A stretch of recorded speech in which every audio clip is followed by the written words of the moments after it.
본문은 이사야 43장 1절로 7절입니다. 자막 띄워줄 수 있나요? 야곱아, 너를 창조하신 여호와께서 지금 말씀하시느니라. 이스라엘아, 너를 지으신 이가 말씀하시느니라. 너는 두려워하지 말라. 내가 너를 구속하였고 내가 너를 지명하여 불렀나니 너는 내 것이라.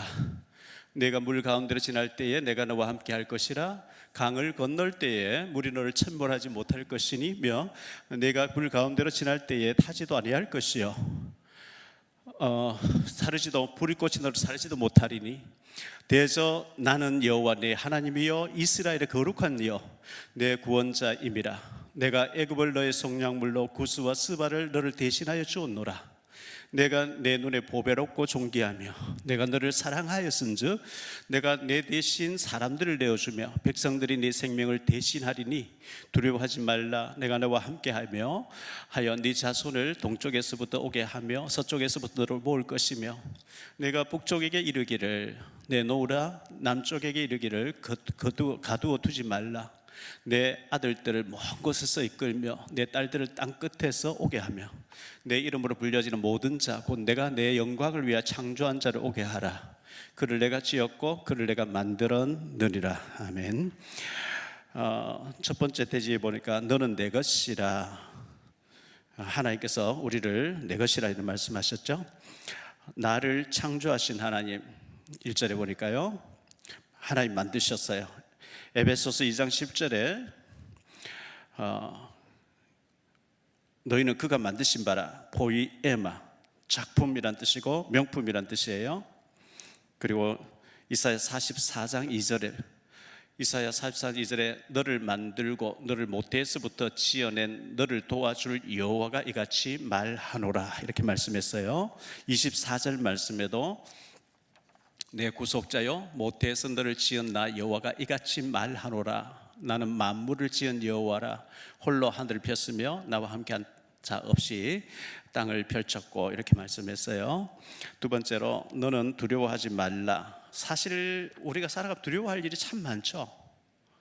성경에는 계속해서 담대하라. 하나님의 배경들 하나님이 함께한다. 담대하라. 근데 두려워할 일이 많아요. 이사야 41장 10절에 두려워하지 말라. 내가 너와 함께함이라. 놀라지 말라. 나는 내 하나님이 됨이라. 내가 너를 굳세게 하리라. 참으로 너를 도와주리라. 참으로 나의 의로운 오른손 너를 붙들리라. 두려울 일이 많이 있기 때문에 하나님 두려워하지 말라 하는 거예요. 여호수아 1장 6절로 7절인데요, 강하고 담대하라. 너는 내가 그들의 조상에게 맹세하여 그들에게 주리라 한 땅을 이 백성이 차지하게 하리라. 오직 강하고 극히 담대하여 나의 종 모세가 네게 명령한 그 율법을 다 지켜행하고 우로나 좌로나 치우치지 말라. 그리하면 어디로 가든지 형통하리니 이렇게 말씀했어요. 담대해야 될 것을 말씀합니다. 세 번째, 하나님이 나를 지명하여 부르셨다. 많고 많은 사람들 중에 나를 지명해서 핀셋으로 딱 집어내듯이 구원받게 해주시고 얼마나 감사한지 모르죠. 초등학교 동창 카톡방이 있는데요, 국민학교 동창 카톡방, 구원 못 받은 사람 한 얘기 만나면 소주 마시고 노래방 갔다니 참 존귀하게 지음받았는데 깨닫지 못한 멸망하는 짐승 같죠. 대화가 안 되죠. 그런 사람 보면 대화가 안 되고 참 저게 유일한 낙이구나. 그 사람들 우리 볼 때는 정말 무슨 낙으로 사냐 싶겠지만 하나님 우리를 지명해서 다 핀셋으로 집어내듯이 구원해 줬다. 얼마나 감사한지 모르죠. 네 번째 보니까 예수 그리스도 피값으로 나를 사셨다 그랬어요. 고린도전서 6장 20절에 값으로 산 것이 되었으니 그런즉 너희 몸으로 하나님께 영광을 돌리라. 7장 23절에도요, 7장 23절 너희는 피로 값주고 사신 바가 됐다 이렇게 말씀했어요. 예수님의 보혈의 피로 우리를 피값으로 사셨어요. 두 번째, 언제나 나와 함께 하시는 하나님. 언제나 나와 함께 하시는 하나님. 갈라디아 첫 번째로 물 가운데로 지날 때에도 함께 하신다 그랬어요. 이사야 43장 2절에 네가 물 가운데로 지날 때에 내가 너와 함께 할 것이라. 강을 건널 때에 물이 너를 침몰하지 못할 것이며 네가 불 가운데로 지날 때에도 타지 아니할 것이라 그랬죠. 실제로 홍해 가운데 건널 때 하나님 보호하셨잖아요. 다니엘서 3장에 보면 불 가운데 들어갔을 때도 하나님 지켜주셨잖아요. 여호수아 3장에 강을 건널 때에 마른 땅으로 건넜잖아요.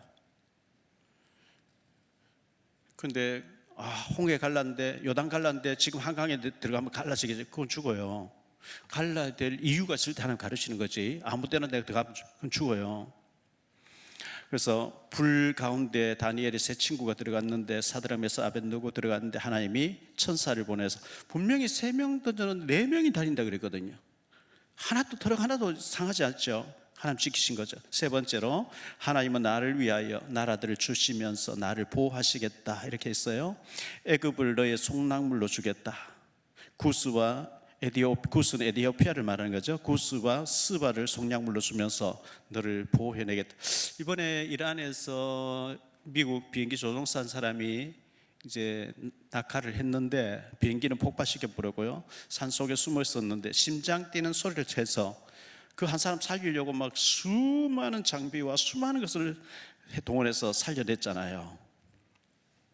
이스라엘의 살리트는 19살이던 2006년에 경계 근무 중 하마스에 납치당했어요.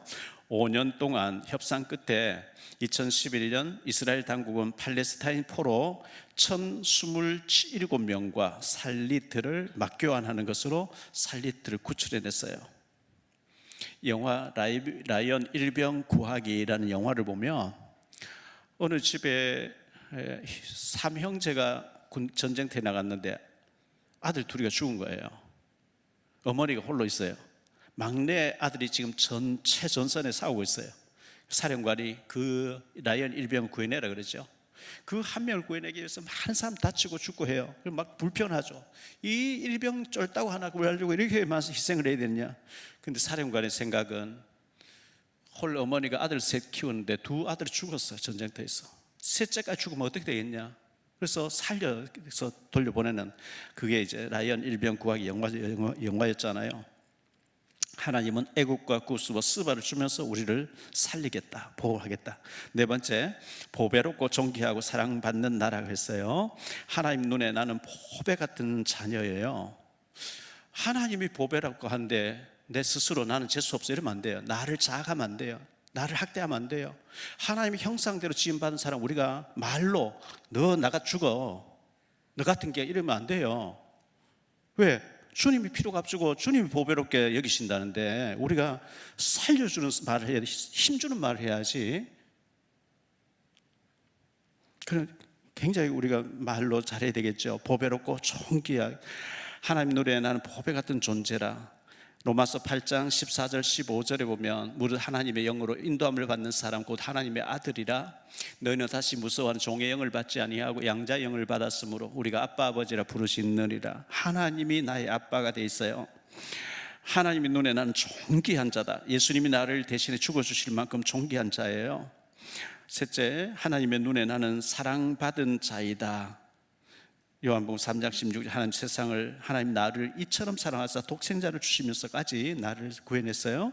넷째, 하나님이 나를 대신하여 사람들을 내어주시며 백성들이 내 생명을 대신하게 하셨습니다. 다섯 번째, 하나님의 영광을 위하여 살아야 할라.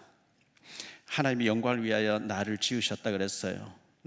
나는 하나님이 만드신 위대한 작품이고, 먹든지 마시든지 무엇을 하든지 다 하나님의 영광을 위해서 해야 돼요.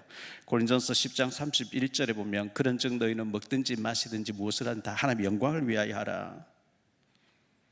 여러분, 이렇게 해야 돼, 저렇게 해야 돼. 늘 우리가 선택하며 이렇게 해야 되거든. 그때 하나님께서 영광 될 일이 뭐냐 이렇게 보세요. 이렇게 하면 마귀가 좋아할지 하나님 좋아할지 그렇게 보면 돼요.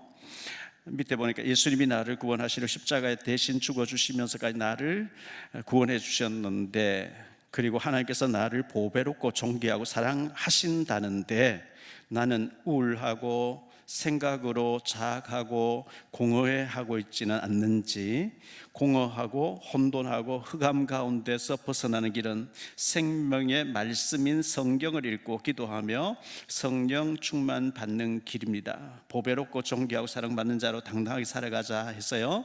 생각이 어둠에 잡히지 않게 하라. 욥기서 38장 2절 자막 띄워주세요. 무지한 말로 생각을 어둡게 하는 자가 누구냐? 모든 것 생각이 시작돼요. 나는 재수 없어. 그럼 재수 없는 거예요. 여호와의 손에 죽었더라면 좋겠다. 이 광야에서 죽었으면 좋겠다. 애굽에서 나올 때 자기 실력 나온 게 하나님 능력으로 나왔잖아요. 그러면 들어가는 것도 하나님의 능력으로 들어가게 할 텐데 우리가 저 장대한 사람 어떻게 이기겠냐? 마치 지가 이겨야 되는 것처럼 못 간다. 여기서 죽었으면 좋겠다. 너희 말이 내 귀 들린 대로 다음 주 생각할 거예요.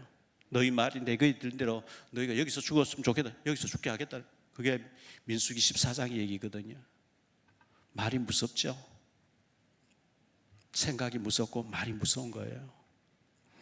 기도합시다. 주님, 우리가 이 말씀을 가지고 양육할 때에 치유받는 말씀 되게 하시고 하나님 앞에 나 자신이 또 새 가족이 치유되어지는 힘을 얻는 살아나는 역사가 있게 해 주옵소서.